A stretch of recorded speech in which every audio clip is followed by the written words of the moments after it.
ने what is endemic, epidemic और pandemic. What is endemic? Endemic क्या है? It is the usual occurrence of the disease. सही है, यूजुअल ऑकरेंस ऑफ डिजीज़ आपके आबादी कम्युनिटी में जो यूजुअली ऑकरेंस ऑफ डिजीज़ होते हैं वो न्यू नहीं है आपके लिए, तो इसको हम usually occurrence of the disease है जिसमें एक्सपेक्टेड फ्रिक्वेंसी जो है वो क्या होते हैं, वो सेम टू द केस होते हैं। फ्रिक्वेंसी ऑफ डिजीज़ इसमें क्या हो जाती हैं, एक्सपेक्टेड फ्रिक्वेंसी, यानी हम एक्सपेक्टेशन बताते हैं कि इतने केसेस होंगे इन दिस ईयर, या हम ये बताते हैं कि एक्सपेक्टेशन इतने एक्सपेक्टेशन ऑफ केसेस या एक्सपेक्टेड डिजीज़ जो है कितने होंगे यहाँ पे इस महीने में, तकरीबन 10 होंगे। अगर वो 10 ही होंगे, फॉर एग्जांपल अगर हम मॉनिटरिंग करते 10 ही केसेस आ जाए तो इसका मतलब क्या है, this is the endemic type of disease इसको हम कहते हैं। जबकि हमारे पास दूसरा ये है एपिडेमिक। एपिडेमिक क्या है इसमें, and this the expected frequency is higher. इसमें क्या है, इन दिस केसेस जो है इसमें हायर है from the expected frequency.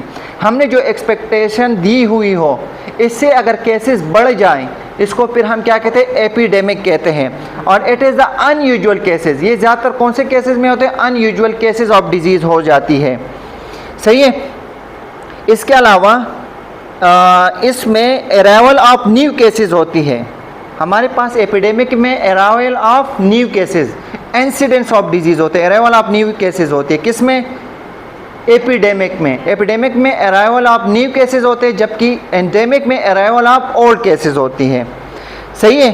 For example जैसे मैं बता रहा हूँ कि फॉर एग्जांपल आपके पास स्मॉल पॉक्स एराडिकेशन जो है ख़त्म हो गया है, लेकिन अगर हमारे पास इस एरिया में जो है यहाँ पर न्यू फॉर्मेशन है, क्योंकि इसके वैक्सीनेशन हम अभी नहीं करते क्योंकि ख़त्म हो गया है, लेकिन मेरे पास स्मॉल पॉक्स डिजीज़ अभी जनरेशन हो गई, तो इस रीजनरेशन को हम एंडेमिक एपिडेमिक कहेंगे या एंडेमिक कहेंगे।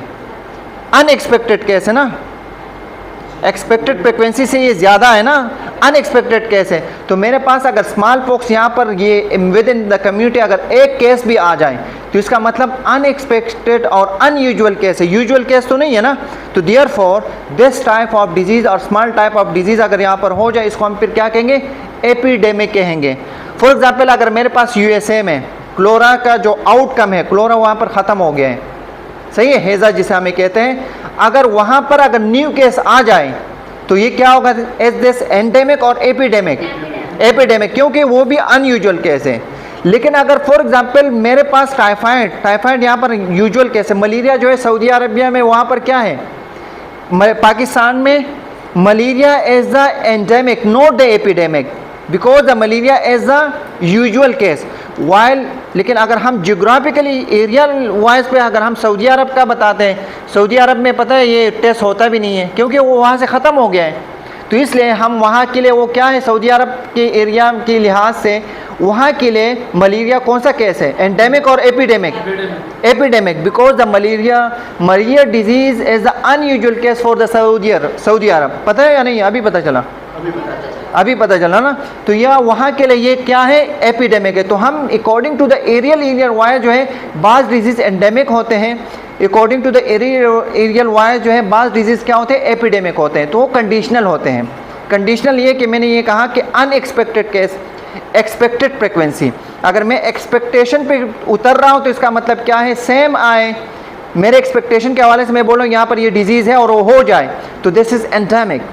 और मेरे एक्सपेक्टेशन के लिहाज से एक डिज़ीज़, मेरे एक्सपेक्टेशन जो है एक्सपेक्टेशन से हट के एक डिज़ीज़ वो हो जाए, क्या बोलते हैं, वहाँ पर डिस्कवर हो जाए एक्सपेक्टेशन के अलावा, इसको हम फिर क्या कहेंगे, एपिडेमिक कहेंगे, यानी अनयूजुअल केस आ जाए।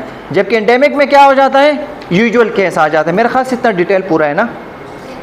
अभी हम चलते हैं किसकी तरफ चलते हैं, now we go forward for the pandemic. What is pandemic? Pandemic हम किसे कहते हैं, use for the something big, हम यूज करते हैं कि समथिंग बिग कुछ ज़्यादा हो रहा है, effect where world larger geographical area में क्या हो जाए, वो डिजीज़ फैल जाए, द स्प्रेडिंग ऑफ डिजीज़ क्या हो जाए, फैल जाए। सही है, वर्ल्ड वाइड जियोग्राफिकल एरिया में, इसको हम फिर क्या कहेंगे, पेंडेमिक। फॉर एग्जांपल हमारे पास जो चाइना जो वुहान एरिया था, वो अनयूजुअल केस था ना, अनयूजुअल केस था कोविड-19। तो अनयूजुअल केस था तो उसको क्या कहेंगे? पहले क्या था, वो एंडेमिक था या एपिडेमिक था? एपिडेमिक था। और यही एपिडेमिक फिर कन्वर्ट हुआ किस में? पेंडेमिक। पेंडेमिक क्यों हुआ? वाई? अनयूजुअल तो केस था, पेंडेमिक क्यों हुआ फिर? The epidemic is converted to pandemic, क्यों हुआ? जी हाँ, डिफरेंट एरियाज में वो पूरे एरिया को उसने कवर कर दिया, therefore we call it pandemic. सही है, लेकिन पहले दिन से तो पेंडेमिक नहीं था ना, पहले वो क्या था? एपिडेमिक था। Because covid was the unusual case, not the usual case, unexpected होता ना डिजीज था। अभी हम पढ़ते हैं pathogenicity, this is the next one. हमारे पास पैथोजेनेसिटी किसे कहते हैं? पहले हम बोलते हैं कि what is pathogen, what are pathogens, कोई बता सकता है? What are pathogens?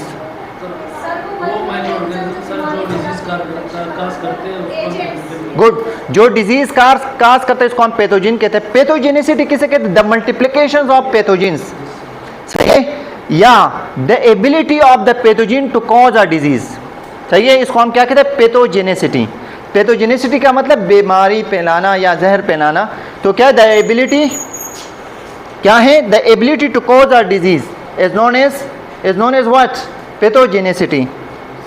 सही है, समझ आया pathogenicity? Now we come to the next one which is known as virulence. Virulence किसे कहते हैं? हम बोलते हैं ये वायरोलेंट है, सही है, कोई बता सकता है वायरोलेंट किसे कहते हैं? वायरोलेंट किसे कहते हैं? एनीवन? यस, वायरोलेंट किसे कहते हैं? वायरोलेंट किसे कहते हैं? किसी को भी पता नहीं है? नहीं, degree of pathogenicity, degree of pathogenicity mean, virulent का मतलब डिग्री ऑफ पैथोजेनेसिटी मतलब जहरीलापन की जो डिग्री है, जो कुव्वत है, इसको हम क्या कहते हैं? पैथोजेनेसिटी, इसको हम वायरोलेंट कहते हैं। अभी इसकी मिसाल दो, फॉर एग्जांपल कोई बता सकते हैं कि पोलियो वायरस के कितने टाइप्स हैं? How many types of polio virus? बचपन से पढ़ के आ रहा, पोलियो वैक्सीनेशन करते, किसी ने ये सर्च किया? There are 3 types of polio virus. हमारे पास कौन से टाइप ऑफ वायरस जो आपको जनरलाइज यानी आपको क्या पैरालाइज करा देते हैं? वो हमारे पास टाइप 3 है। टाइप 1 टाइप 2 जो है वो आप लोगों को जनरलाइज वीकनेस यानी पैरालाइज नहीं कराता है, लेकिन type 3 polio virus lead to the poliomyelitis, जो आपको जनरलाइज वीकनेस करा देता है यानी पैरालाइज करा देता है। Therefore the type 3 type of polio virus is what? Is the virulent. समझ आया? ये मिसाल पूरा है? yes. कौन सा टाइप 3 है? वायरोलेंट है। तो कौन सा टाइप 1 इज वायरोलेंट या टाइप 2 और टाइप 3? टाइप 3 इज वायरोलेंट, क्योंकि वो डिग्री ऑफ पैथोजेनेसिटी इसकी क्या है? ज़्यादा है as compare to the type 1 and type 2। सही है, डिग्री ऑफ पैथोजेनेसिटी समझ आई? डिग्री ऑफ पैथोजेनेसिटी का मतलब जहरीलापन या कुव्वत या स्ट्रेंथ ऑफ पैथोजेनेसिटी को हम क्या कहते हैं? वायरोलेंट कहते हैं। वायरस नहीं है ये, ऐसे नहीं कि वायरस है तो वायरोलेंट है। वायरोलेंट का मतलब है डिग्री ऑफ पैथोजेनेसिटी को हम वायरोलेंट कहते हैं, सही है। फॉर एग्जांपल मेरे पास एक कोविड-19 है, एक है कोविड-18 है। यस, फॉर एग्जांपल के तौर पे मेरे पास एक कोविड-19 है, एक मेरे पास कोविड-18 है। तो कौन सा वायरस जो है वो कौन सा वायरस ज़्यादा वो करेगा? कोविड-19 जो है वो आपको डिस्टर्ब करा सकते हैं ना, सही है, नमूनिया लाइक कोर्स करा सकते हैं। देयरफॉर द कोविड-19 इज व्हाट? कोविड-19 मेरे लिए क्या है? वायरोलेंट है। ये एग्जांपल के तौर पे मैंने आपको बता दिया, सही है। इसके अलावा सोर्स ऑफ इन्फेक्शन हमने पढ़ा था, कल भी पढ़ा था थोड़ा बहुत, कि what are source of infection. हमारे पास सोर्स ऑफ इन्फेक्शन किसे कहते हैं या एजेंट्स को कहते हैं। सोर्स ऑफ इन्फेक्शन ये है कहाँ से जरासीम आ रहे हैं। आइदर सोर्स ऑफ इन्फेक्शन जो है मेरे पास कौन सा है? कौन बता सकता है? सोर्स ऑफ इन्फेक्शन मेरे पास bacteria is the source of infection, virus is the source of infection, fungus is the source of infection, सही है, protozoa is the source of infection, सही है। तो हमारे पास any organism, humans, animal substance from where disease cause, सही है, जिसे क्या कर सकते हैं? वो डिजीज कॉज हो सकता है। इसको हम फिर क्या कहते हैं? इसको हम सोर्स ऑफ इन्फेक्शन कहते हैं। इसको आपको पता है what is reservoir? Source of infection agent हम इसको कहते हैं। What are reservoir? रिजर्वायर इसे कहते हैं जहां पर जरासीम रहते हैं, जहां पर जरासीम जो है मल्टीप्लाई हो सकते हैं, जहां पर जरासीम रह सकते हैं, इन लोगों की ज़िंदगी होती है, इसको हम क्या कहते हैं? रिजर्वायर कहते हैं। Where disease cause agent, where disease cause agent, agent कौन है? What are agents? Bacteria, protozoa, virus, these are agent. वो कहते हैं कि हम रिजर्वायर इसके कहते हैं where disease cause agent leaves और मल्टीप्लाई, वो तो या रहते हैं या मल्टीप्लाई हो सकते हैं, इसको हम क्या कहते हैं? इसको हम रिजर्वायर कहते हैं। सम टाइम आपको पता है कि some time source work like a reservoir, बाज़ औक़ात जो है जो सोर्स ऑफ इन्फेक्शन होता है, जो एजेंट होता है, वो वर्क लाइक अ रिजर्वायर के तौर पे भी काम करते हैं। आपको पता है बाज़ औक़ात जो आप लोगों का जो एजेंट है वो एज अ रिजर्वायर भी काम करते हैं, और some times reservoir work like a source, लेकिन बाज़ औक़ात जो रिजर्वायर है वो एज अ सोर्स भी काम करते हैं। जैसे फॉर एग्जांपल टेटनस वायरस है। टेटनस वायरस जो है वो सॉइल मिट्टी में रहता है ना, इसलिए रोड ट्रैफिक एक्सीडेंट की वजह से आपको टेटनस हो जाता है ना, सही है, टेटनस हो जाता है। तो वहाँ पर जो टेटनस वायरस है उसका सोर्स क्या है? सॉइल है। इसका रिजर्वायर कौन है? मल्टीप्लिकेशन कहाँ पे करता है? मल्टीप्लिकेशन कहाँ करते हैं? सॉइल में, मिट्टी में करते हैं ना। तो हम ये कह सकते हैं कि इन लोगों का सोर्स और रिजर्वायर दोनों क्या हैं? दोनों सेम हैं।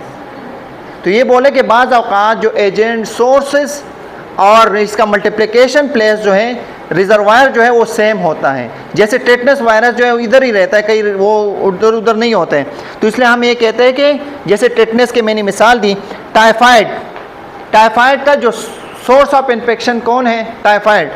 ह्यूमन इंटेस्टाइन जो है वो क्या है? जो सल्मोनेला टाइफाइड का human intestine is the reservoir और सोर्स? Reservoir, good. जो ह्यूमन इंटेस्टाइन है टाइफाइड, सल्मोनेला टाइफाइड के लिए एज अ रिजर्वायर काम करता है। लेकिन जो ह्यूमन फीकल मैटर और यूरिनेशन, जो यूरिन जो है, for example this person is positive with typhoid fever, तो इसका जो इंटेस्टाइन होगा वो क्या होगा? रिजर्वायर होगा। लेकिन इसका फीकल मैटर और जो यूरिनेशन होगा वो क्या होगा? Source of what? Source of infection होगा, सही है। For what? For the typhoid fever. तो ये समझ आ गया कि सोर्स और रिजर्वायर क्या है, ये डिटेल में हमने पढ़ लिया। फिर हमारे पास रिजर्वायर की अलग टाइप्स हैं, सही है। हमारे पास फिर रिजर्वायर के अलग टाइप्स हैं, 3 टाइप्स हैं। हमने बता दिया, हमने 2 टाइप बताया कि कुछ ऐसे चीज़ें होते हैं जिसमें एजेंट्स या सोर्स, और दूसरा क्या है? सोर्स और रिजर्वायर दोनों सेम होते हैं। हमने टेटनस की मिसाल दी। फिर दूसरा हमारे पास क्या था? दूसरा हमारे पास ये था कि कुछ रिजर्वायर जो होते हैं, जैसे हमारे पास टाइफाइड फीवर में intestine, human intestine is the reservoir, while the typhoid positive person faecal matter in the urination is what? Source of infection है। फिर हमने पढ़ा कि रिजर्वायर की 3 टाइप्स हैं। कौन कौन से टाइप्स है भाई? कोई बता सकता है? हाँ, कौन बताएगा? How many types of reservoir? 3 types हैं। इसमें हमारे पास ह्यूमन है, एनिमल्स है एंड नॉन लिविंग थिंग्स हैं। ये this is also work like a reservoir. आपके जो गंदे कपड़े हैं, कपड़े जो हैं वो भी वर्क लाइक अ रिजर्वायर के तौर पे काम कर सकता है, सही है। तो we have how many types of reservoir? 3 types, humans, animals and non living things, सही है। फिर क्या करते हैं? What are reservoir? जिसमें क्या करते हैं? In which pathogen can live and can disseminate, जिसमें वो रह भी सकता है और डिसेमिनेट भी कर सकते हैं। ह्यूमन रिजर्वायर अभी हम डिटेल से पढ़ेंगे कि ह्यूमन रिजर्वायर क्या है, केसेस क्या है और कैरियर क्या है। आप लोगों को पता है कैरियर किसे कहते हैं? हाँ, केसेस क्या है? हमारे पास केसेस जो हमने कौन सा आइसबर्ग फिनोमिना में पढ़ा था। आइसबर्ग फिनोमिना में हमने क्लिनिकल केसेस के अलग टाइप्स है, क्लिनिकल केस, सब clinical cases and latent case, सही है। What are latent case, what are clinical case? Clinical case जो विद साइन सिम्टम्स होते हैं इसको हम क्लिनिकल केस कहते हैं, जिसमें sign symptom present. For example this patient is having fever and diarrhoea के साथ है, फीवर है, तो हम मेरे पास this is a clinical case. ये तो ईजी है टू कंट्रोल और प्रिवेंशन केयर में कर लूँगा, लेकिन सब क्लिनिकल केस को कंट्रोल करना थोड़ा मसला है, मुश्किल है, सही है। हमारे पास जो क्लिनिकल केस है इसके अलग 3 टाइप्स हैं। कौन कौन से? Mild, moderate and severe. तो कौन से मेरे लिए सबसे मुश्किल कौन सा है? जो हमारे पास कम्युनिटी को जो नुकसान पहुंचाते हैं वो माइल्ड पहुंचाते हैं या मॉडरेट या सीवियर? गलत।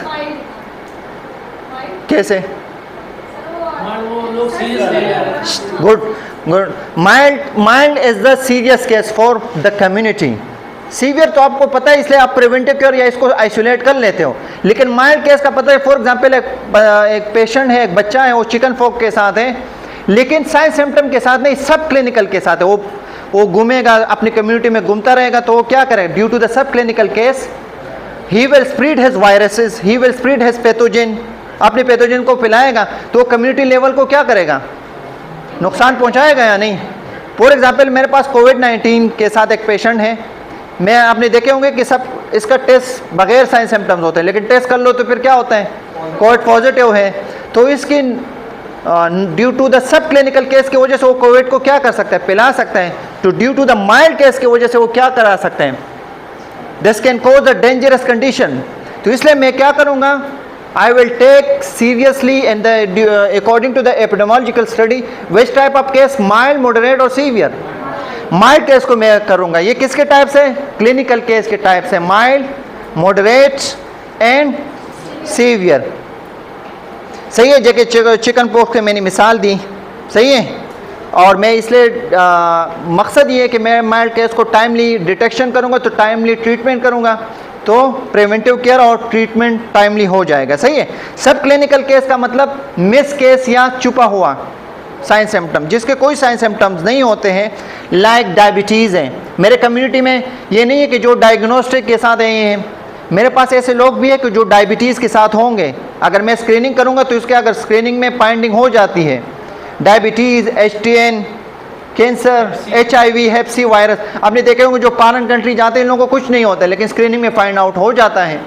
तो this is what these are the sub clinical case. तो इसलिए मैं सब क्लिनिकल केस को भी फाइंड आउट कर लेता हूँ। ये किसके टाइप से? ये ह्यूमन की फाइंडिंग करते हैं हम on the base of screening करते हैं। इसलिए ईयरली स्क्रीनिंग लाजिमी है for what? For such type of chronic disease. कौन कौन सी डिजीज़ है? DM है, HTN है, लिपिड प्रोफाइल वगैरह है, ये सही है, हेप सी वगैरह ये मैं करता हूँ ताकि क्या हो? ताकि अर्ली डिटेक्शन हो, अर्ली ट्रीटमेंट हो, ताकि कम्युनिटी लेवल पे वो बीमारी का जो रेशियो है वो क्या हो? वो कम से कम हो। सही है। इसके अलावा एक है लेटेंट केस। लेटेंट केस किसे कहते हैं? इसमें क्या हो? जो जरासीम जो है किसी रिजर्वायर तो पाया जाता है, ह्यूमन पॉपुलेशन में तो पाया जाता है, लेकिन ना वो ग्रोथ करते ना मल्टीप्लिकेट, इनएक्टिव फॉर्म में होता है। लेकिन due to the decrease level of the immunity of this type of person, तो क्या हो गए? वो बीमारी लायक करा सकते हैं। आपने देखे होंगे कि जिन लोगों को अगर ट्यूबरकुलोसिस जो वैक्सीनेशन नहीं किया होता, इसका मतलब ये नहीं है कि हर केस को वो TB होगा, लेकिन वो अपॉर्चुनिस्टिक होते हैं, मौका पाने वाला केस। सही है। जब भी उसको मौका मिलेगा वो आपको बीमारी लायक करा सकता है। तो this type of case is known as latent case. सही है। किसी भी ज़िंदगी के किसी भी मोड़ पे आपने देखे होंगे कि जिन लोगों ने जो कौन सा वाले हर्पेस सिम्प्लेक्स वायरस कौन सा बीमारी करा देता है, हमने ये कहते भी हैं कि जिन लोगों ने ये बीमारी नहीं गुजारी होते, कौन सा कम्युनिकेबल डिजीज़ है, वो ज़िंदगी में एक बार लाजमी आता है। तो what is this is opportunistic type of disease है, वो आपके जिस्म में वो होता है ये वायरस। सही है। तो ये हो सकता है किसी भी वक्त ज़िंदगी का हर मोड़ में। हम बोलते हैं secondary attack rate. Secondary attack rate जो है मेरे पास, सेकेंडरी अटैक रेट ये होगा, सबसे पहले सेकेंडरी अटैक रेट से पहले हम क्या पढ़ते? Primary case. What is primary case? Primary case क्या होगा? फर्स्ट केस, सही है, first case of communicable disease. सही है। First case of communicable disease जब आइडेंटिफाई हो जाए, इसको हम प्राइमरी केस कहते हैं। और इस प्राइमरी केस की वजह से आइडेंटिफिकेशन के बाद, प्राइमरी केस के बाद ये बीमारी, इसको हम सेकेंडरी केस कहते हैं। और किस फ्रीक्वेंसी से या किस रफ्तार से वो फैल रहा है, इसको हम क्या कहते हैं? सेकेंडरी अटैक रेट कहते हैं। सही है। किस रफ्तार से, आपने देखे होंगे कि कोविड-19 पाकिस्तान में पहले कहाँ पे आया था भाई कोविड-19 का पेशेंट? हाँ सही है, यहाँ पे 1 केस था, फिर ये वो प्राइमरी केस था हमारे पास, ये प्राइमरी केस है, फिर पता है वहाँ पर ये फैला दिया, फिर पूरे पाकिस्तान में फैल गया ना। 1 वाज प्राइमरी, फिर जब इन लोगों के साथ जो कांटेक्ट में रहे वो सेकेंडरी था, फिर वो फैलता रहा, वो क्या होगा, सेकेंडरी अटैक रेट फ्रिक्वेंसी क्या हो गई, बढ़ती गई। सही है, ये समझ आ गया। फिर हमारे पास इंसिडेंट ऑफ इन्फेक्शन, इंसिडेंट्स किसे कहते हैं? हाँ, नंबर ऑफ न्यू केसेस। सही है, number of new cases in a given geographical area in a given time को हम क्या कहते हैं? इंसिडेंस ऑफ इन्फेक्शन कहते हैं, इंसिडेंट रेट। इसका एक फार्मूला भी हम आपको दिखाएंगे कि इंसिडेंट रेट को कैसे मालूम करते हैं, न्यू केसेस को हम कैसे मालूम करते हैं। With in the population of given time में जितना न्यू केसेस हो जाए, न्यू डिजीज आपकी पॉपुलेशन में आ जाए, इसको हम इंसिडेंस कहते हैं। प्रेविलेंस किसे कहते हैं? Number of new cases plus और केसेस, न्यू केसेस और केसेस दोनों के मजमूए को हम प्रेविलेंस कहते हैं। सही है, ये दोनों यहां तक हो गए। सही है, ये